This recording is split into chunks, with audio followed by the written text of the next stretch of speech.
Hey guys, this is True Slice Concessions, and today we're going to show you how to change your water valve. So you're going to have to do this if your machine's not running and your water's still running, because that would mean your water valve's probably failed, or or it just won't adjust anymore or whatever. So basically, if you're adjusting your water valve and it's still running, you're going to replace your water valve.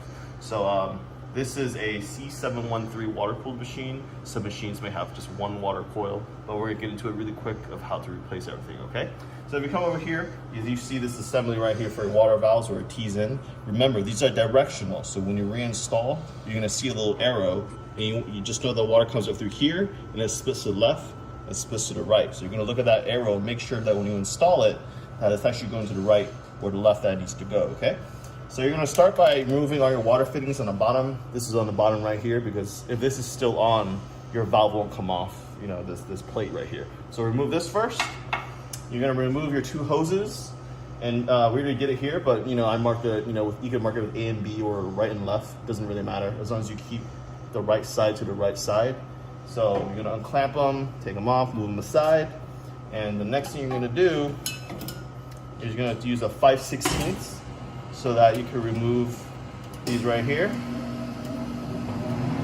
Sorry, there's a little noise, a lot of stuff going on. Keep you busy all the time. Well, you're gonna do these 5/16 screws right here, and this assembly will come up, okay? Now the next thing you wanna do is, so there's two ways to do it. Usually, these are actually brazed into your refrigerant line. So if that's the case and it fails, you have to, recover your system and then braze it on and off and all that stuff. But the other option is you just replace this. This is your bell housing for the pressure, right? So all you gotta do is be able to remove this by removing these four Torx head screws right here, okay? So you will need this is a T, I think this is a T15, but what you're gonna do is you're just gonna go in here, and you're gonna undo these four screws. Oh wait, yeah, before you do that, you actually wanna depress this spring. If it's really tight, it's gonna be really difficult to take this off because this puts pressure on here, okay? So you're gonna loosen this to make this loosen to make that easier to take off, okay? So once you do that, you're gonna take your screwdriver, your Torx, and remove that. See how there's already a tension right here? You can see that? Like it wants to pop off. So with that spring all the way compressed, it's going to be even harder to do. So you're going to remove these four. I usually do two corners first.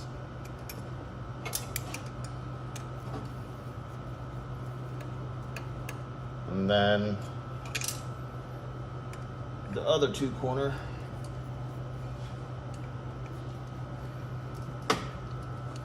And we're going to repeat that for both sides.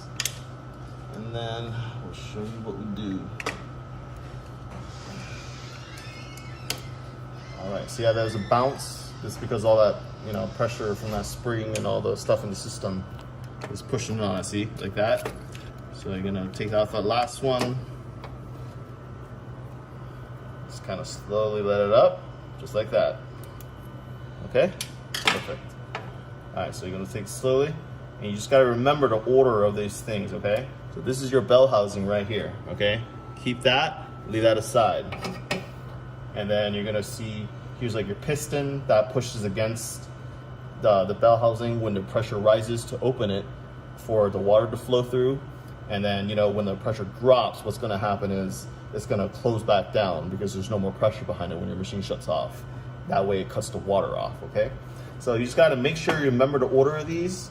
There's actually it's fitted on the inside, so when you put all this together, there's actual direction. If you do it wrong, you might actually have something like that and it won't move proper. You wanna make sure that everything is fitted right with the right direction. So mark it, take a picture, whatever you're doing, just to make sure you remember you're putting it back the same way, okay? We're gonna remove the other side and we'll jump to the next step of what you're gonna do to replace your water valve. Hey guys, welcome back. So this is this is what it looks like after we remove the bell housings, all right? So basically, after you remove all these bell housings, you can remove this, and the next step is actually, we're gonna take this to a vise and use some adjustable wrenches, and we're gonna reuse these fittings, okay? So basically, you're gonna remove this from the T, and this from the T, and you're gonna save these. And just remember, when you put it all back together, the assembly should look like this. All right, make sure that doesn't happen so you don't lose your parts like I just did right there. And the idea is these are the old valves that failed, and here's the new one. See how it's very similar to the same bell housing? We're basically just swapping the bell housing off and replacing just the body, because that's where all the O-rings and all the sealing stuff is in here that works. So we're gonna take this to a vise, and then we're gonna show you what we're gonna do from there, okay? See you in a minute. Hey guys, welcome back. So if you look right here, we got the whole thing taken apart. So this is purely a visual for you to know what you're gonna do. You may have only one valve, but this just has two valves, but it'll be very similar, all right? So these are the old valves just laid out of how we're gonna lay it out. Obviously this will be pointed up like before when it was in the machine, okay? And what you need basically now is you need Teflon tape, or you can use this pipe thread sealant. It's a liquid, either one will work. I prefer Teflon. And the idea is you're gonna have your new valve set up like your old valve set up, and just kind of put it all back in place, and then replace the bell housing, and that would basically replace the body of the valve, right? So what you're gonna do is you're gonna start with the Teflon. So remember, you wanna make sure the arrow is pointing the right direction. So water comes up through here, and it flows this way or flows that way in this specific setup, okay? So, same deal. You're gonna use Teflon. You're gonna put it on threads. Probably 1, 2, 3 rotations. Just seal up really good. And then you wanna make sure, all right, in this case, my arrow, right, is still going this way. So this is good for this side. So what I'm gonna do is I'm gonna throw that on there.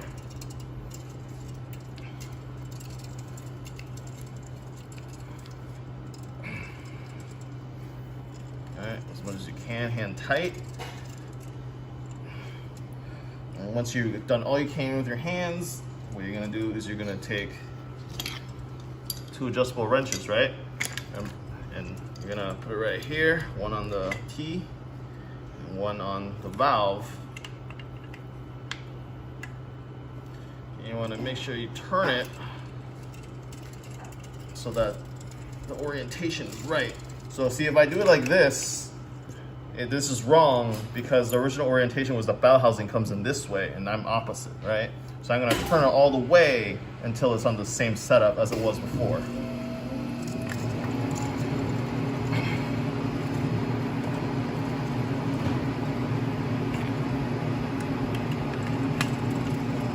Almost there.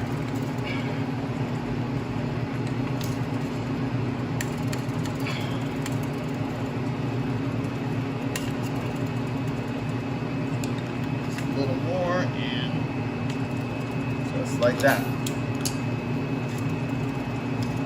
So basically the Teflon will seal it perfectly so that no water will come out, and then as you look here, the orientation is almost like what it was originally, right? And the next thing you're going to do is you're going to take your barb, which is going to hook up to your actual hose in the machine, right? And you're going to Teflon these threads too. If you got a lot of junk on there, you can go ahead and get it off, but since this is kind of coarse, I can get most of it off with my hands. And you're gonna take, same deal, Teflon, hold it, you're gonna go clockwise. 1, 2, 3, right? And then you're gonna put it in here, into the new valve. Same deal, I'm gonna turn it with my hand tight. Oh, okay, this might work. What you're gonna do, I'm gonna tighten that up. Facing up, there we go. Just like that. So now you replace the body from the old one, and you have the orientation up like it was in the machine, all right? So we're gonna repeat that on the other side, and we're gonna show you how to put it all back together, all right? So we'll catch you in a minute, okay? See you soon. Hey guys, welcome back. So we got the whole new assembly put back together now, so it looks like, the original thing in the machine. So from here you see everything's Teflon, everything's in the right direction. So what we're gonna do from here is we're gonna reattach all the bell housings and then reattach this whole assembly back down onto the frame, okay? So to do that, I already took off the 4 screws, but you're gonna take off the 4 screws that are holding the new bell housing down, right? And make sure you lift it off and make sure that you only have the bell housing, because you're only putting the bell housing back on, okay? Only the bell housing. So you're gonna be only putting the old bell housing onto the new body, all right? So you could take this off, save the screws. You could use it in case you strip or destroy your other screws or damage them. It's always good to have. And you repeat with both sides, okay? Do it slowly and make sure that you keep everything in line. So that means your pistons, all this, the O-ring, make sure everything is sitting where it's supposed to be. You know, you might think that, hey man, like, you know, extra like gaskets or, you know, is better, but you know, they design this a certain way, so more is not always better, you know, and just always try to keep it to what it is. So you saw that I removed just the bell housing, and that means what I'm only putting back on is the bell housing, so you keep it all the same, all right? So here's what you're gonna do. Same deal. If you have this all the way open, it's gonna be easier to put on. And if it's all the way tight, it's gonna be very difficult to put these on. So what you're gonna do is, right, so for here, we're gonna put the right side on because we labeled it R for right. And we also labeled R for this side. So you know everything you do on this R hose is gonna be on this side, all right? And then same with the other side, just to keep everything on the right side. Because if you flip it over, it'll turn on that side but cool the opposite machine, and you're gonna get a high pressure cutout because water's not flowing through the right coil. So here's what we're gonna do. Everything's lined up, you got the pistons, everything's on, and you're gonna take R for right, you're gonna put it right here, okay? So because this is still under pressure from the system Freon, this will not go on as easy as these because there's no pressure in these, it's disconnected. So what you're gonna do is you're gonna start by taking one screw, and what I like to do is you start on one corner, and then you use your torque bit wrench or whatever you're using, and you angle it in and catch a few threads. It's a little tight, might have a hard time seeing, but once you catch a few threads on the, hold on, you gotta press down, catch a few threads on the actual body of the valve, there we go. And you see how this doesn't wanna go down because there's pressure coming in from here. So what I'm gonna do, instead of going here and to the next side, I'm gonna do the opposite thread. And by doing that, it pins the whole thing down so that these two later will just go right in without any resistance. It just makes it a lot easier. Sometimes you could use like a clamp or something to hold this down to get the other side in, but let's see how this plays out. So one side here and the opposite corner. So boom, see all that bounce, that gap that's created? I want to make sure you can get it in there. So like I said earlier, you might need to use something to give you pressure. Bring this back down. You're gonna come over this side. If you come over here, like I'm gonna press down on this corner until I catch a thread on the body.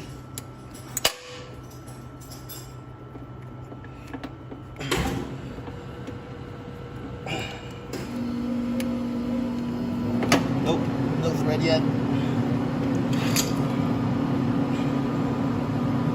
All right, let me grab a tool and show you like a tip of what to do to get this down. Give me 1 second. All right, welcome back, guys. So you saw me had a little difficulty getting this thing down because of all the tension on it. So what I'm gonna do is I'm gonna use these to press it down so I can make the screw catch on the threads. So if you look right here, all I'm gonna do is get a little corner here. Hold on. I'm gonna have my driver ready. All I'm gonna do, I'm gonna pull this corner down and try to catch a thread straight. Make sure you're going in there straight. There we go.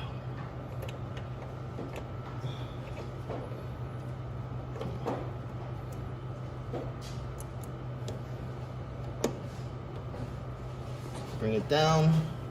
Catch a few Bring it down, press a few threads. There, got it. If you let go, see it's all together now. All you gotta do is tighten just the 2 corners down a little bit, not all the way down yet. And now, you see how the corners are done. It keeps the whole belt housing down. Now you can put 2 of the other screws in here,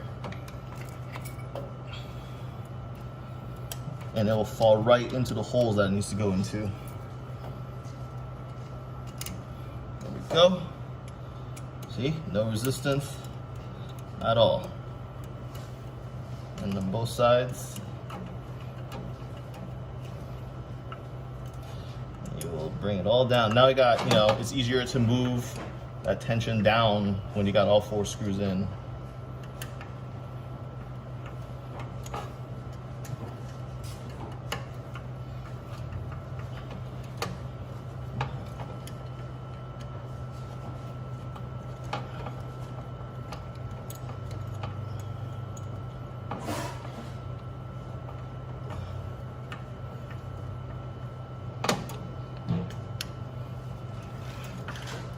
So what you're gonna do is just kind of work it like a like on a car when you're putting a tire. You go in like a X cross pattern or a star pattern, so you don't over torque one too much than the other.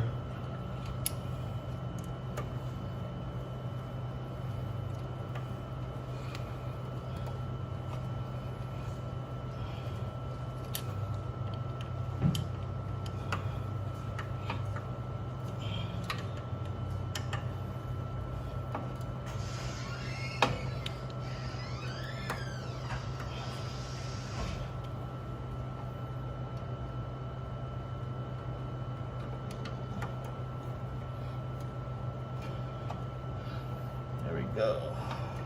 And you're just going to repeat this until, you know, there shouldn't be a gap here, but this should be very snug. You don't want to go too hard because you could strip the screw. I've also seen some heads of these screws pop off before. So you just want to make sure you're nice and snug, because once you get everything mounted, you're not going to have an easy time retightening these, all right? So there we go.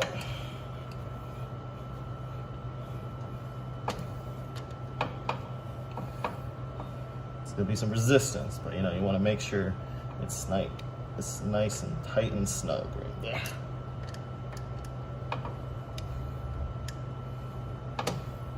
There we go. All right. And once you're done with that, you're gonna repeat on the next side. So like this side had the piston fell off earlier, but we're gonna find it. There we go. Okay. And we're gonna put it back on like this. And we're going to repeat what we did here on this side. See, we marked everything L, L, L on this side. And you would do the same thing like that and just screw it back down. All right, so we're going to finish this up, and then we're going to show you how to remount everything back in so that you can get your machine back up and running, all right? So you set everything back together now, and we're going to proceed to bolt this assembly back into the frame. Because if you don't do that, it's going to be a lot harder to put this on when it's wiggling all around. So you would take your 5/16 and you would line it all up again. Same with the other side.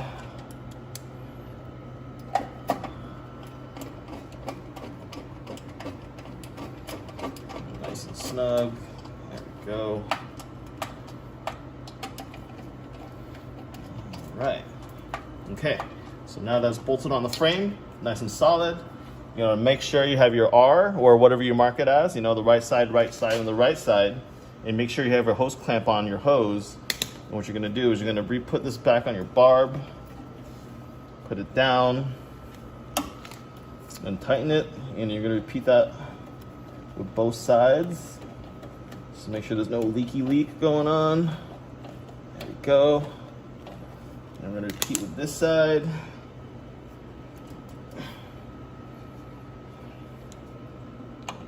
Snug it up.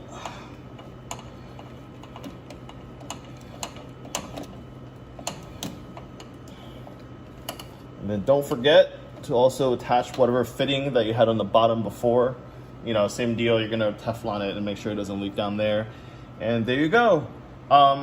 This is just replacing your water valve bodies. So if you don't know how to calibrate your water valves, we're gonna show you how to do that in the next video.